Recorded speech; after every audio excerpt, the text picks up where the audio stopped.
Familia bendita. Hoy les traigo la historia del milagro más extraordinario que transformó completamente el destino de toda América Latina.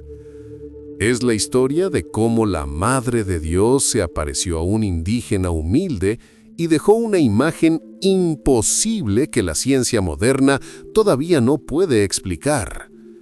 Estamos en el año 1531.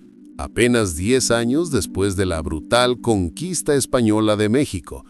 El imperio azteca, que había dominado Mesoamérica durante siglos, con sus pirámides imponentes y sus rituales sangrientos, había sido completamente destruido por Hernán Cortés y sus conquistadores. La tierra que una vez resonaba con los tambores de guerra aztecas, ahora temblaba bajo las botas de los soldados españoles. Los templos donde se habían sacrificado miles de víctimas humanas a dioses sedientos de sangre, ahora yacían en ruinas humeantes. La ciudad de Tenochtitlán, la magnífica capital azteca construida sobre el lago Texcoco, había sido arrasada hasta sus cimientos. Pero la conquista militar era solo el comienzo de una transformación aún más profunda. Los misioneros franciscanos habían llegado con los conquistadores, predicando un Dios completamente diferente a los dioses aztecas que exigían corazones humanos arrancados en los altares de piedra. Sin embargo, después de 10 años de evangelización intensiva, los resultados eran desalentadores. La conversión de los indígenas era superficial, forzada, vacía.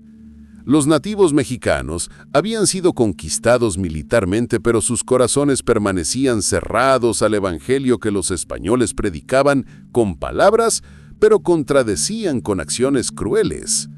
En este contexto de dolor, confusión y opresión, vivía un hombre indígena de 57 años llamado Juan Diego Cuauhtlatoatzin. Su nombre azteca significaba águila que habla, pero después de su conversión al cristianismo, había adoptado el nombre español Juan Diego. Nacido en 1474 en Cuautitlán, una aldea a unos 20 kilómetros al norte de la Ciudad de México, Juan Diego había crecido en el mundo azteca tradicional. Había sido testigo de los sacrificios humanos en los templos. Había vivido bajo el terror constante de las guerras floridas, donde los prisioneros eran capturados para alimentar el hambre insaciable de los dioses. Pero cuando los franciscanos llegaron predicando sobre un Dios de amor que había sacrificado a su propio hijo en lugar de exigir sacrificios humanos, algo resonó profundamente en el corazón de Juan Diego. En 1524 o 1525, él y su esposa María Lucía fueron bautizados por los misioneros franciscanos. Juan Diego no era un hombre importante según los estándares del mundo. Era un campesino pobre que cultivaba un pequeño pedazo de tierra. Vivía en una choza modesta de adobe con techo de paja. Su ropa era simple, hecha de maguey tejido, el material áspero que usaban los indígenas más pobres.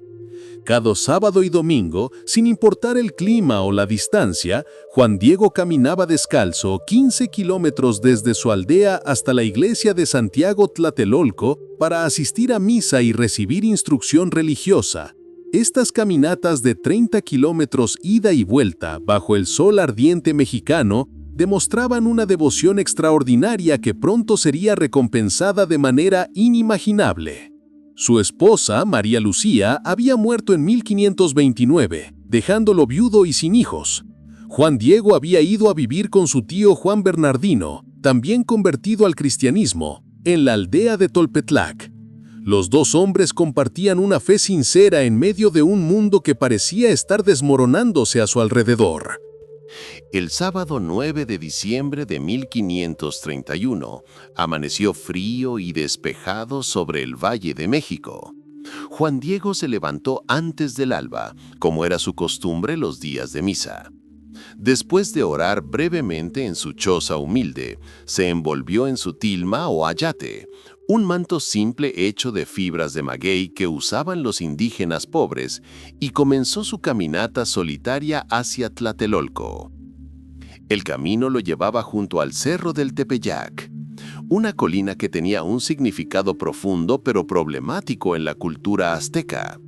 En este lugar había estado el templo de Tonantzin, nuestra madre, la diosa azteca de la fertilidad y la tierra.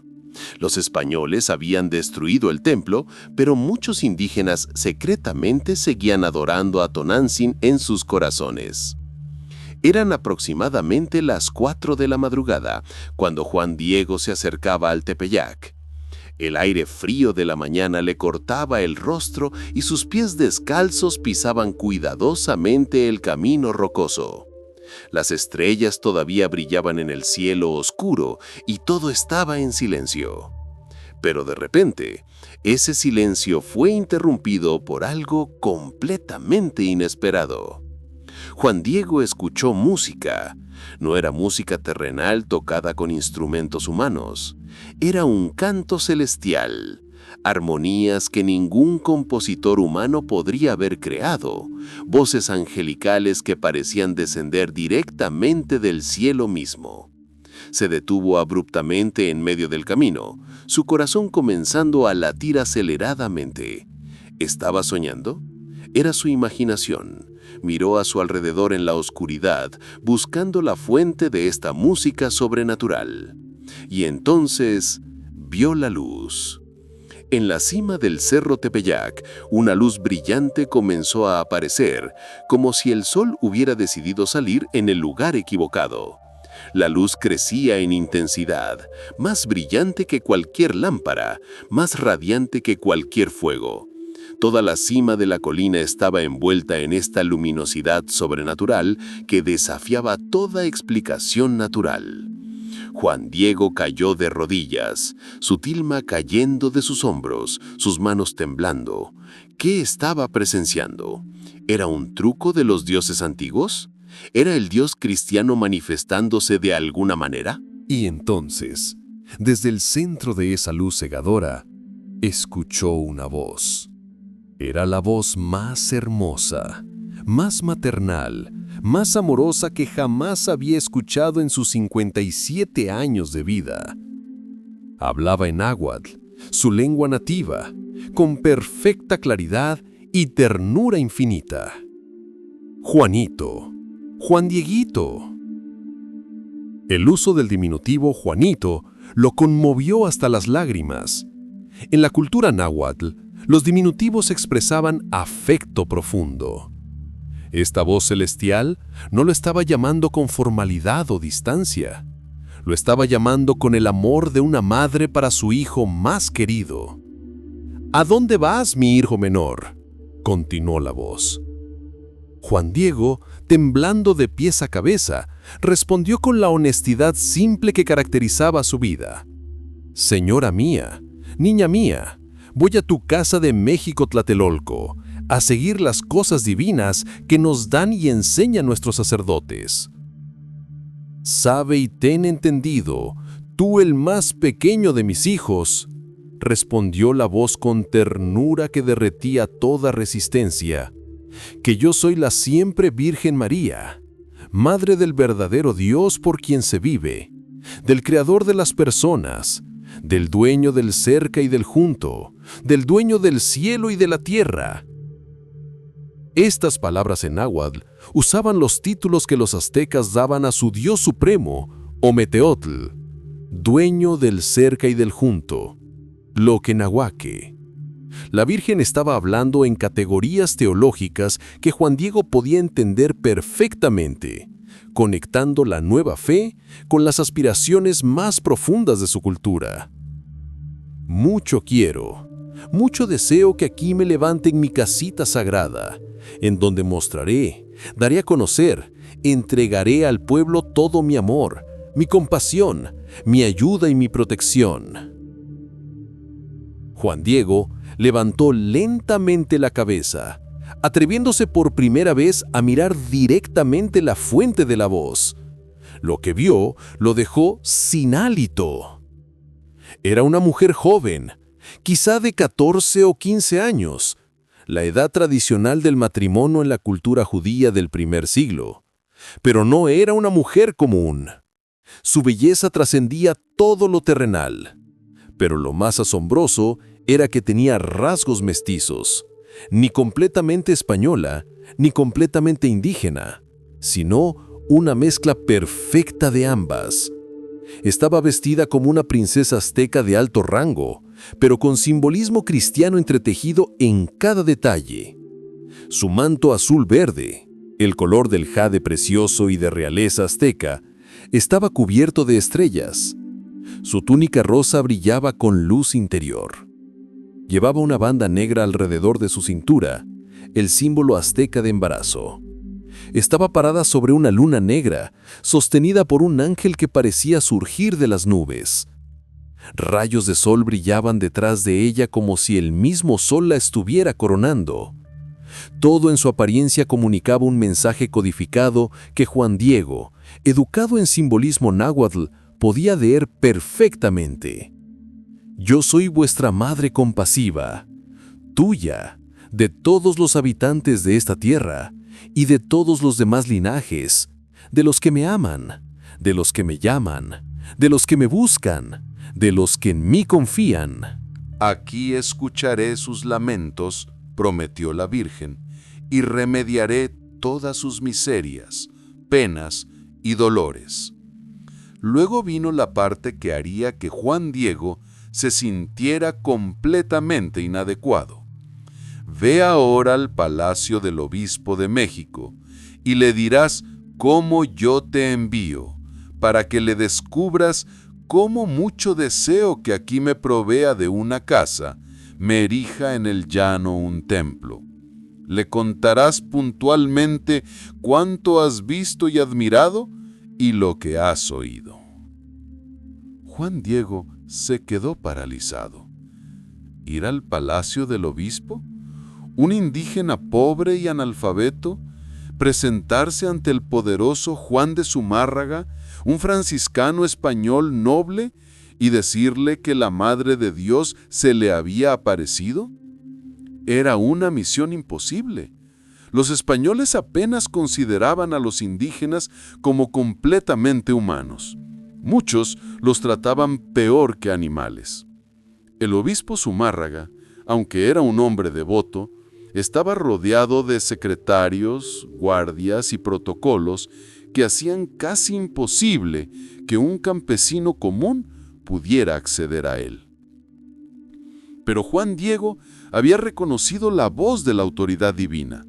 No era una sugerencia, era un mandato celestial.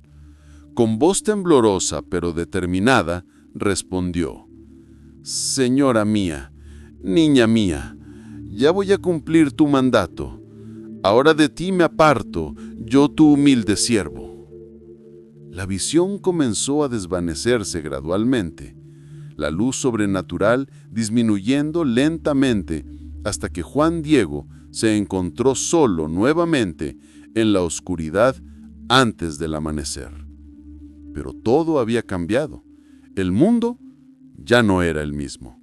Él ya no era el mismo. Se levantó lentamente, sus rodillas adoloridas por haber estado arrodillado sobre las rocas. Su tilma estaba húmeda de rocío. Sus manos temblaban, pero en su corazón había certeza absoluta. Había visto y escuchado a la Madre de Dios. Olvidando completamente su intención original de ir a misa, Juan Diego se dirigió directamente a la Ciudad de México, hacia el Palacio Episcopal. El sol comenzaba a salir, iluminando el valle donde alguna vez estuvo la gran Tenochtitlán. Caminaba rápidamente, practicando mentalmente cómo explicaría lo imposible que acababa de experimentar. Las calles de la ciudad comenzaban a despertar. Comerciantes españoles abrían sus tiendas. Soldados patrullaban con mosquetes al hombro. Indígenas esclavizados llevaban cargas pesadas sobre sus espaldas. Era un mundo de injusticia, opresión y dolor. exactamente el mundo donde la Madre de la Misericordia había elegido manifestarse. Juan Diego se acercó tímidamente a la entrada del palacio episcopal. Los guardias españoles lo miraron con desprecio apenas disimulado. Un indígena descalzo, vestido con ropa humilde, queriendo ver al obispo. Era casi cómico. «¿Qué quieres, indio?», gruñó uno de los guardias en español chapurreado con algunas palabras en náhuatl. «Necesito hablar con el obispo», respondió Juan Diego con humildad, pero firmeza. «Traigo un mensaje muy importante».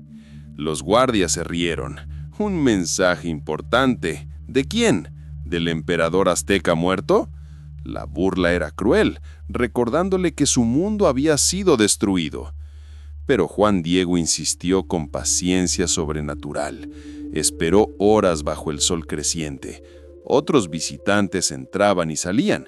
Españoles importantes, funcionarios religiosos, comerciantes ricos. Él permanecía en su lugar, inmóvil, determinado. Finalmente, por la tarde, los sirvientes del obispo, movidos quizás por su persistencia extraordinaria, lo dejaron entrar. Lo condujeron a través de pasillos decorados con tapices europeos y muebles importados de España, hasta una sala donde el obispo Juan de Zumárraga lo esperaba. Zumárraga era un hombre de aproximadamente 60 años, franciscano devoto que genuinamente se preocupaba por los indígenas, a diferencia de muchos españoles. Había defendido públicamente a los nativos contra abusos de los colonizadores, pero también era cauteloso, especialmente con afirmaciones sobrenaturales. «¿Qué deseas, hijo?», preguntó Zumárraga en náhuatl. Había aprendido el idioma para poder comunicarse directamente con su rebaño indígena. Juan Diego cayó de rodillas y comenzó a relatar exactamente lo que había visto y escuchado en el Tepeyac. Describió la música celestial, la luz sobrenatural, la aparición de la Virgen María con rasgos mestizos, sus palabras en náhuatl, su petición de un templo. Zumárraga escuchó con creciente escepticismo. Era una historia extraordinaria, sí, pero también era exactamente el tipo de historia que podría ser fabricada por indígenas que querían engañar a la iglesia, o peor, que estaban siendo engañados por el diablo para revivir la idolatría pagana en el Tepeyac, el antiguo sitio del templo de Tonantzin. «Hijo mío», dijo Zumárraga dinalmente con paciencia paternal, pero claramente incrédulo, «necesito tiempo para considerar lo que me has dicho. Vuelve otro día y hablaremos más». Era una despedida educada, pero definitiva. Juan Diego entendió perfectamente. El obispo no le creía. Juan Diego salió del palacio episcopal con el corazón pesado. Había fallado. La Madre de Dios le había confiado una misión y él no había podido cumplirla. ¿Cómo podía un simple indígena convencer a un obispo español de algo tan extraordinario? Mientras el sol comenzaba a ponerse, Juan Diego caminó lentamente de regreso hacia el Tepeyac. Quizás la Virgen aparecería nuevamente y él podría explicar su fracaso. Quizás ella enviaría a alguien más importante, alguien a quien el obispo realmente escucharía. Cuando llegó al lugar de la primera aparición, la luz celestial comenzó a manifestarse nuevamente. La música sobrenatural llenó el aire. Y allí estaba ella, la Señora del Cielo, esperándolo con expresión maternal de comprensión infinita. «¿Qué hay, hijo mío, el más pequeño?», preguntó con ternura. «¿Qué sucedió?». Juan Diego, con lágrimas corriendo por sus mejillas curtidas, le contó todo: la larga espera, las burlas de los guardias, la audiencia con el obispo, la incredulidad evidente, el rechazo educado. «Señora mía, niña mía, muchachita mía», suplicó Juan Diego, «envía a alguien más respetable, alguien importante. Yo soy un hombre de campo, una estera para dormir, una escalera de mano, la cola de la gente. Yo mismo necesito ser dirigido. No soy para allá donde me envías. La respuesta de María reveló el corazón del Evangelio. Oye, hijo mío el más pequeño, ten por cierto que no faltan mis servidores, mis mensajeros, a quienes encargue que lleven mi pensamiento, mi palabra, para que se cumpla mi voluntad. Pero es muy necesario que tú, personalmente, vayas y que por tu intercesión se cumpla mi voluntad. Dios había elegido deliberadamente al más pequeño, al más humilde, al menos probable. Esta era la manera en que el cielo trabaja, exaltando a los humildes, usando lo débil para confundir a lo fuerte. Te ruego encarecidamente, señora mía, niña mía, que alguno de los principales, conocido, respetado y estimado, le encargue que lleve tu mensaje, dijo María con autoridad divina, mezclada con ternura maternal, para que le crean, porque yo en verdad soy un hombre del campo, soy mecapal, soy parihuela, soy cola, soy ala. Hijo mío el más pequeño, te digo con toda firmeza que vayas mañana nuevamente a ver al obispo, ordenó la Virgen. Dale mi mensaje y dile que yo en persona, la siempre Virgen María, Madre de Dios, te envío. Juan Diego asintió con obediencia renovada. Si la Madre de Dios insistía, él volvería a intentar, sin importar cuántas veces fuera rechazado. El domingo 10 de diciembre, después de asistir a misa temprano en la mañana, Juan Diego caminó nuevamente hacia el palacio del obispo. Esta vez los guardias lo reconocieron, el indígena loco que afirmaba ver a la Virgen. Lo dejaron esperar aún más tiempo que el día anterior. Cuando finalmente fue admitido a la presencia de Zumárraga, el obispo lo sometió a un interrogatorio mucho más riguroso. Estaban presentes varios clérigos españoles, incluyendo algunos que eran abiertamente hostiles a cualquier afirmación de apariciones, especialmente de indígenas. «Cuéntame nuevamente exactamente lo que viste», ordenó Zumárraga. «No omitas ningún detalle». Juan Diego relató la historia otra vez, esta vez con aún más detalle. Describió cada palabra que la Virgen había dicho, cada aspecto de su apariencia, el simbolismo de su vestimenta que comunicaba mensajes teológicos profundos en el lenguaje visual náhuatl. Los clérigos españoles murmuraban entre sí con escepticismo evidente. Uno sugería que podría ser una trampa del demonio para restaurar la adoración a Tonantzin. Otro pensaba que Juan Diego simplemente estaba loco o buscando atención. Pero algo en la sinceridad absoluta de Juan Diego, en la coherencia de su relato, en la humildad genuina de su presentación, comenzó a suavizar el corazón del obispo Zumárraga.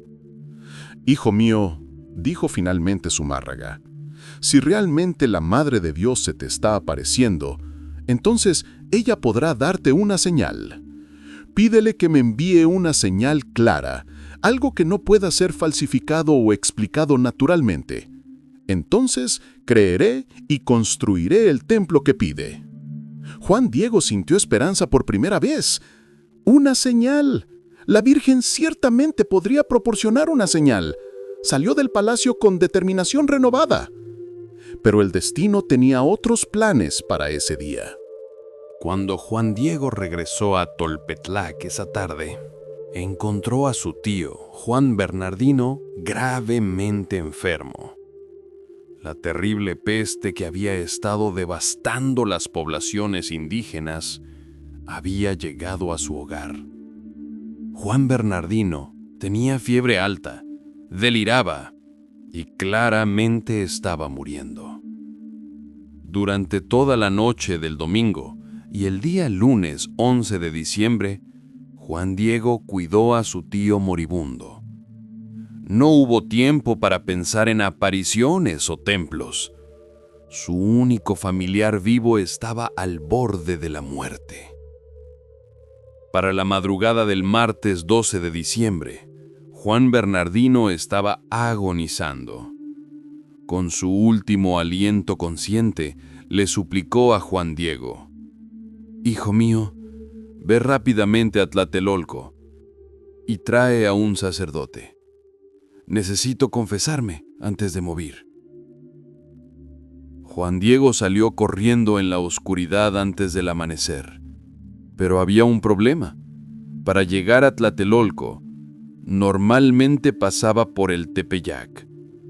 Y si pasaba por allí, la Virgen podría aparecerse nuevamente. ¿Cómo podría explicarle que no había ido a ver al obispo el día anterior? ¿Cómo podría decirle que no podía detenerse ahora porque su tío estaba muriendo? Decidió tomar una ruta diferente, rodeando el cerro por el lado este, para evitar el lugar de las apariciones. Era más largo, pero evitaría el encuentro incómodo. Pero cuando llegó al lado este del Tepeyac, ahí estaba ella, bajando de la colina directamente hacia él. ¿Qué pasa, hijo mío, el más pequeño?, preguntó María con preocupación maternal genuina. ¿A dónde vas? Juan Diego, avergonzado, intentó explicar sobre su tío moribundo, sobre la urgencia de conseguir un sacerdote, sobre por qué no había vuelto al obispo. La respuesta de la Virgen fue una de las declaraciones más hermosas y consoladoras en toda la historia de las apariciones marianas. Escucha y entiende bien, hijo mío el más pequeño. Nada te asuste ni te aflija. No se turbe tu corazón. No temas esa enfermedad ni ninguna otra enfermedad ni cosa punzante o aflictiva. ¿No estoy yo aquí, que soy tu madre? ¿No estás bajo mi sombra y resguardo? ¿No soy yo la fuente de tu alegría? ¿No estás en el hueco de mi manto, en el cruce de mis brazos? ¿Qué más has menester? Luego agregó la promesa que transformó el dolor de Juan Diego en paz. Ten por seguro que tu tío ya sanó. En ese mismo momento, en Tolpetlac, Juan Bernardino experimentó una sanación instantánea y completa. La fiebre desapareció, el delirio cesó, las fuerzas volvieron. Y a él también se le apareció la Virgen, confirmando todo lo que le había dicho a Juan Diego. Pero la Virgen tenía más que decir a Juan Diego. Sube a la cumbre del cerro donde me viste y te di mis instrucciones. Allí encontrarás variadas flores. Pórtalas, reúnelas, ponlas juntas y luego baja y tráelas ante mi presencia. Juan Diego obedeció inmediatamente, aunque su mente racional le decía que era imposible. Era diciembre, el mes más frío. El Tepeyac era una colina árida de rocas y cactus. No crecían flores allí ni siquiera en primavera. Pero cuando llegó a la cima, se quedó sin aliento. El cerro estaba cubierto de rosas de Castilla, rosas españolas exquisitas que no existían en México, que solo crecían en España, que requerían cultivo cuidadoso y clima templado. Había docenas de ellas, en plena floración perfecta, con rocío fresco sobre sus pétalos, desprendiendo fragancia celestial. Con lágrimas de asombro, Juan Diego comenzó a cortar las rosas y a colocarlas en su tilma. Cuando hubo reunido todas las que pudo cargar, bajó corriendo hacia donde la Virgen lo esperaba. María arregló personalmente las rosas en la tilma con sus propias manos, diciéndole: «Hijo mío el más pequeño, estas flores son la prueba y señal que llevarás al obispo. Le dirás en mi nombre que vea en ellas mi voluntad y que él tiene que cumplirla. Tú eres mi embajador, digno de toda confianza. Rigurosamente te ordeno que solo delante del obispo despliegues tu manto y descubras lo que llevas. Contarás bien todo. Dirás que te mandé subir a la cumbre del cerro a cortar flores, y todo lo que viste y admiraste para que puedas convencer al prelado a fin de que él ponga su cooperación para que se haga y levante el templo que he pedido».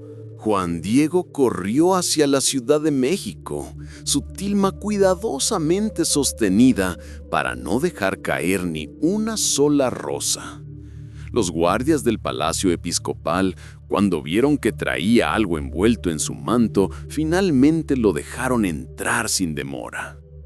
Fue conducido directamente a la presencia del obispo Zumárraga, quien estaba rodeado de varios clérigos y funcionarios importantes. Todos miraban con curiosidad al indígena persistente que había vuelto por tercera vez. «Señor obispo», comenzó Juan Diego con voz temblorosa pero clara, «he hecho lo que me pediste. Fui a decirle a la Señora del Cielo que me dieras una señal para que me creyeras. Ella me mandó a la cumbre del cerro a cortar flores. Yo sabía que allí no crecen flores, pero obedecí, y encontré estas rosas de Castilla en pleno diciembre». Los presentes murmuraron con incredulidad. ¿Rosas españolas en México? ¿En diciembre? ¿En el Tepeyac árido? La señora arregló estas flores con sus propias manos, continuó Juan Diego, y me dijo que solo a ti las mostrara. Y entonces Juan Diego abrió su tilma dejando caer las rosas al suelo. Las flores eran ciertamente milagrosas, frescas, perfectas, fragantes, pero no fueron las rosas las que hicieron que el obispo Zumárraga y todos los presentes cayeran de rodillas. En la tela áspera de la tilma de Juan Diego, tejida de fibras de maguey que normalmente se desintegraban en 20 años, estaba pintada con colores imposibles una imagen extraordinaria de la Virgen María, exactamente como Juan Diego la había descrito. Zumárraga se arrastró de rodillas hacia la imagen, lágrimas corriendo por su rostro. Los clérigos escépticos estaban en shock total. Algunos sollozaban abiertamente. Otros simplemente se quedaron mirando con asombro que rayaba en el terror santo. La imagen no estaba pintada con ninguna técnica conocida. No había trazos de pincel. Los colores parecían emanar de las fibras mismas. Y lo más extraordinario, cuando se examinó de cerca, se descubrió que la imagen estaba suspendida a una fracción de milímetros sobre la superficie de la tela, sin tocarla realmente. «Perdóname, hijo mío», lloró Zumárraga, abrazando a Juan Diego. «He sido un necio incrédulo. Perdóname. La Madre de Dios ha venido a nosotros. Construiré el templo. Lo construiré exactamente donde ella lo pidió». La noticia del milagro se extendió como fuego incontrolable por toda la Nueva España. Indígenas que habían resistido la evangelización durante una década vinieron en masa. El obispo mismo llevó la tilma al Tepeyac en procesión solemne, y allí miles de indígenas la veneraron. Pero lo más extraordinario estaba por venir. En los siguientes 7 años, 9 millones de indígenas se convirtieron al cristianismo. Era la conversión más masiva y rápida en toda la historia de la Iglesia. ¿Por qué? Porque la imagen de la tilma era un códice náhuatl perfecto que comunicaba verdades teológicas profundas en el lenguaje visual que los aztecas podían leer instantáneamente. Sus manos juntas en oración indicaban que ella no era diosa, sino intercesora. Estaba parada sobre la luna, que representaba al dios azteca de la noche y los sacrificios humanos. Ella había derrotado a los dioses antiguos. El ángel que la sostenía mostraba que era más grande que los dioses, pero menor que el Dios verdadero. La banda negra en su cintura proclamaba que estaba embarazada. Estaba trayendo a Cristo a América. Hasta el día de hoy, casi 500 años después, la tilma se conserva perfectamente en la Basílica de Guadalupe en Ciudad de México. Científicos de todo el mundo la han examinado y confirmado que la imagen desafía toda explicación natural. Las fibras de maguey deberían haberse desintegrado hace siglos, pero permanecen intactas. Los colores no son de origen conocido, ni mineral, ni vegetal, ni animal, ni sintético. No hay trazos de pincel o técnica artística identificable. En los ojos de la Virgen, microscópicamente pequeños, se puede ver reflejada la escena de cuando Juan Diego desplegó la tilma ante el obispo. La temperatura de la imagen es siempre de 36.6 grados centígrados, la temperatura del cuerpo humano. La Virgen de Guadalupe se convirtió en el símbolo de unidad para toda América Latina, la madre mestiza que reunió a conquistadores y conquistados, españoles e indígenas, en una sola familia bajo Cristo. Juan Diego vivió el resto de su vida como guardián del templo en el Tepeyac. Fue canonizado como santo en 2002 por el Papa Juan Pablo II. Y cada 12 de diciembre, millones de peregrinos visitan la basílica, recordando el día en que el cielo tocó la tierra y una madre amorosa rescató a todo un continente. Gloria a la Virgen de Guadalupe, Madre de América, Emperatriz de las Américas, Reina de México. Amén.